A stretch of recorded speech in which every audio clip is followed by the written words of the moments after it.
Aston Adam Mebaya du Congo 31. Au ciel j'ai vu les vainqueurs et l'ange puissant qui a remplacé Lucifer.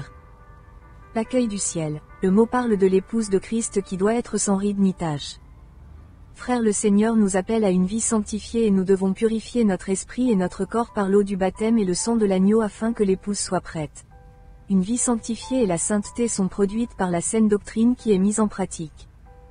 Lorsque nous mourrons en Christ et que nous vainquons le monde, nous arrivons d'abord à la réception du ciel qui est un lieu de rencontre des saints. Les saints victorieux que j'ai vus en ce lieu étaient reconnaissants et stupéfaits de découvrir qu'ils avaient réussi à la gloire du Père.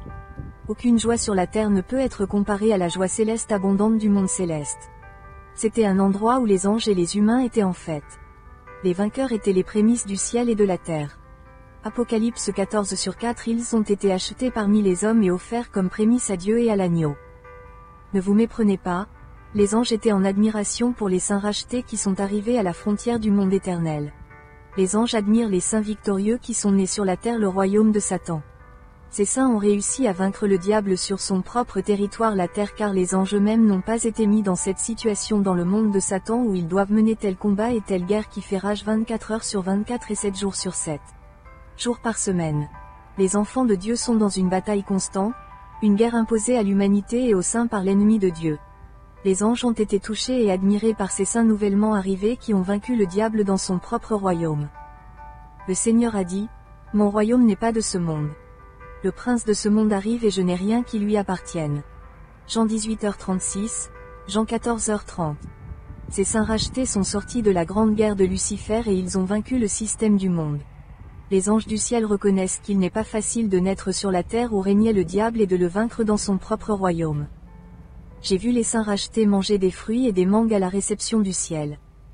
L'ange du Seigneur a lu ma pensée et m'a dit, « L'homme a été créé pour manger sur le chemin de l'éternité et à la réception du ciel, les hommes doivent manger.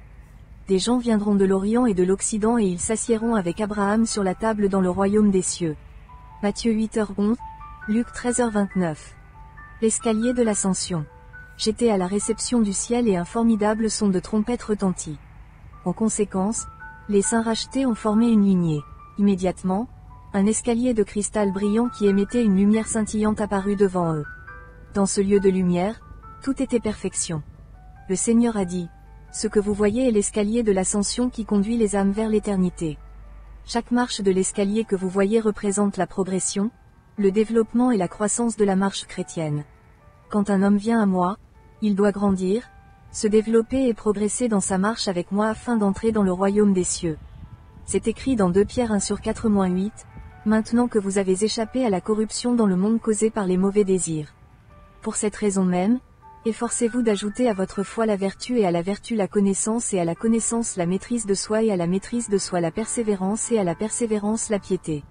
Car si vous possédez ces qualités et continuez à grandir en elles vous empêcheront d'être inefficaces et improductifs dans votre connaissance de notre Seigneur Jésus-Christ. » J'ai observé qu'à chaque pas du saint victorieux dans l'escalier de cristal de lumière scintillante il y avait des merveilles. Chaque fois que les saints faisaient des pas, leurs vêtements étaient arrosés de gouttes de sang rouge. Pendant qu'ils montaient cet escalier de lumière scintillante, ils continuaient à adorer le Seigneur. Alors que ces gouttes de sang tombaient sur leurs vêtements blancs, leurs robes ont commencé à briller et à scintiller de plus en plus. Chaque fois que le sang de l'agneau tombait sur le vêtement des saints rachetés, ces robes devenaient plus brillantes comme le soleil. Les gouttes rouges tombant sur les vêtements des vainqueurs étaient le sang de l'agneau versé pour le salut de l'humanité. Sans l'effusion du sang, il n'y a pas de pardon du péché. Le Seigneur a dit, « Tu diras aux chrétiens qui aspirent à la vie éternelle qu'ils doivent laver constamment leurs vêtements avec le sang de l'agneau.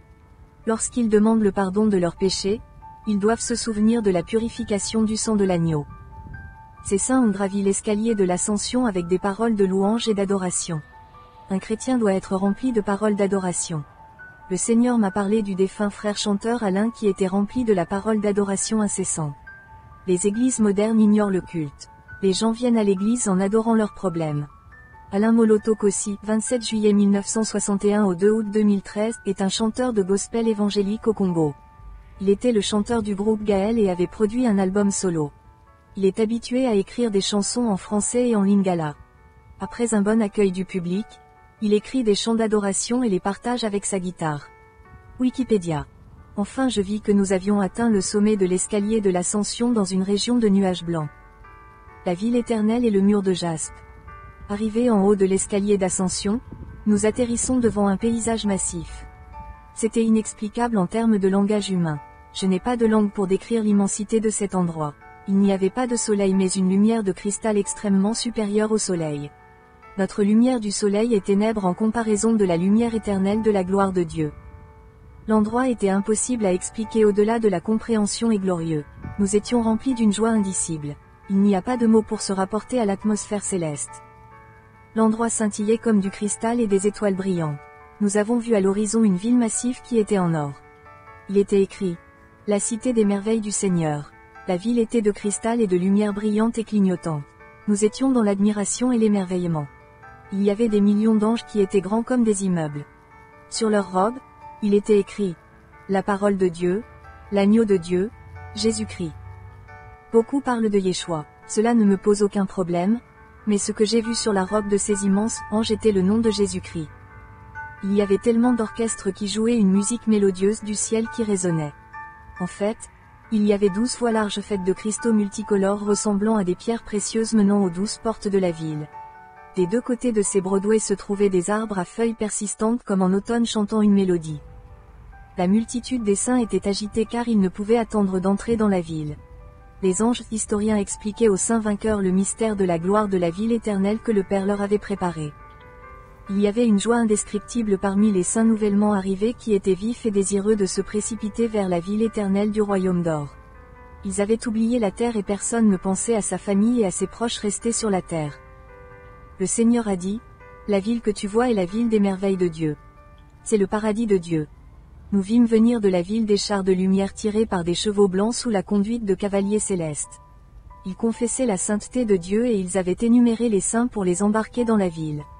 Chaque fois qu'un saint victorieux était appelé, je voyais le nom du saint écrit partout sur le char de feu, même sur la roue d'or du char de lumière.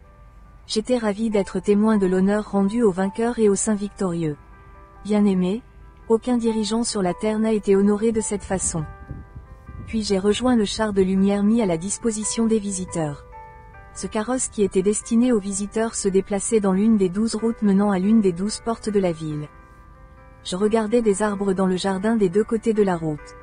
Ces fruits célestes semblaient mûrs et ils étaient de toutes sortes. L'encens et la prière du saint. J'ai vu à l'intérieur de ces jardins toujours verts des autels brûlants de feu où montait de la fumée. À côté de ces autels se trouvaient des anges habillés comme des prêtres.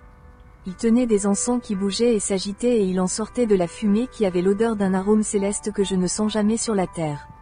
Le parfum terrestre ne s'approchera jamais. L'ange me dit, la fumée de l'encens est la prière des saints. Lorsque leur prière s'élève vers le ciel, elle remplit la région céleste d'un arôme de parfum. Apocalypse 5/8. Ils tenaient des coupes d'or pleines d'encens qui sont les prières du peuple de Dieu et ils chantaient un cantique nouveau. La prière est aussi un parfum dans la vie du croyant qui prie et il y a toujours transformation dans sa vie. Le changement est le résultat de l'arôme des prières. L'ange m'a dit, dis à nos frères du monde entier de toujours prier et les prières doivent devenir leur nourriture car la prière sanctifiera leur corps, leurs âmes et leurs esprits. La prière changera la réalité de leur vie sur la terre. Il n'y a pas de plus grand secret que la prière. Les croyants de l'Église primitive passaient la plupart de leur temps à prier tandis que les croyants modernes préfèrent dormir et sont distraits. Les prières activent l'alliance entre eux et le Seigneur. La prière renforce l'harmonie entre eux et le Seigneur dans leur relation parfaite. Dites à nos frères de prier sans cesse en toute occasion mais ces prières doivent être de sainteté. Que le saint qui fait la prière ait un cœur libre de conflit, de haine, de non-pardon, de rancœur. Il ne doit pas prier avec un motif de conscience afin de prouver les autres. Ce sont des prières souillées. Les prières doivent rencontrer la pureté du cœur et la sainteté de l'esprit et la justice dans le caractère. Ce sont les genres de prières qui ont rempli le paradis de Dieu d'arômes, mais quand votre cœur est plein d'orgueil, de soucis et de murmures, votre prière n'atteindra pas le ciel. Le Seigneur ne veut pas que vous murmuriez mais que vous lui présentiez votre problème. Feu de purification. J'ai demandé à l'ange, pourquoi ces autels brûlent-ils de feu et de fumée? L'ange me dit, ces autels et leur feu contribuent à la lumière céleste.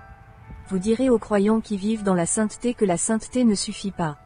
Ils doivent ajouter à la sainteté une vie de sacrifice. Il y a des choses qui nécessitent des sacrifices pour obtenir des réponses. Puis l'ange a commencé à me parler des différents degrés de sacrifice que le peuple de Dieu est censé faire dans le monde. L'ange m'a dit, le but du feu est de consumer et de brûler.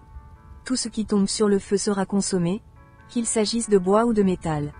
Il y aura combustion. C'est précisément l'effet d'une vie vouée au jeûne et à la prière qui produisent la purification par le feu et la purification. Le jeûne et la prière sont le feu de la purification. Ainsi tu vas dire à nos frères du monde entier de jeûner comme jamais pour être purifiés et purifiés par le feu. Le jeûne et la prière sont une fournaise de feu de purification et de purification. Le jeûne doit devenir leur vie. Dites à nos frères qu'ils doivent vivre une vie de sacrifice, une vie de jeûne. Ils doivent se retirer dans les montagnes, les forêts et les buissons pour chercher le visage du Tout-Puissant. Ils doivent se sacrifier en veillée nocturne.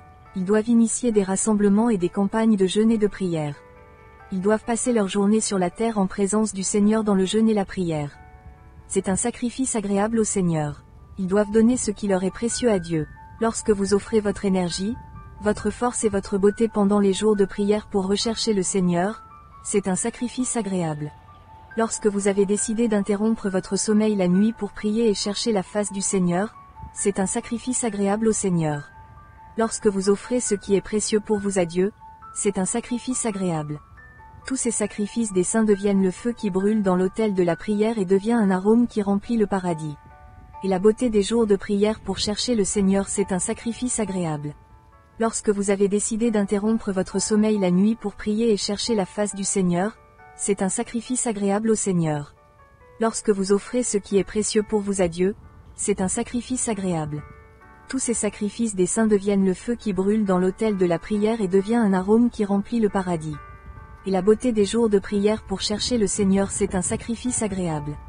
Lorsque vous avez décidé d'interrompre votre sommeil la nuit pour prier et chercher la face du Seigneur, c'est un sacrifice agréable au Seigneur. Lorsque vous offrez ce qui est précieux pour vous à Dieu, c'est un sacrifice agréable.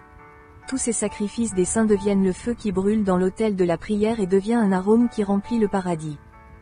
Lorsque nous sommes passés devant les autels brûlants des prières, nous sommes finalement arrivés à la cour extérieure du royaume des cieux où j'ai vu des millions d'anges scintillants de Dieu chantant et louant.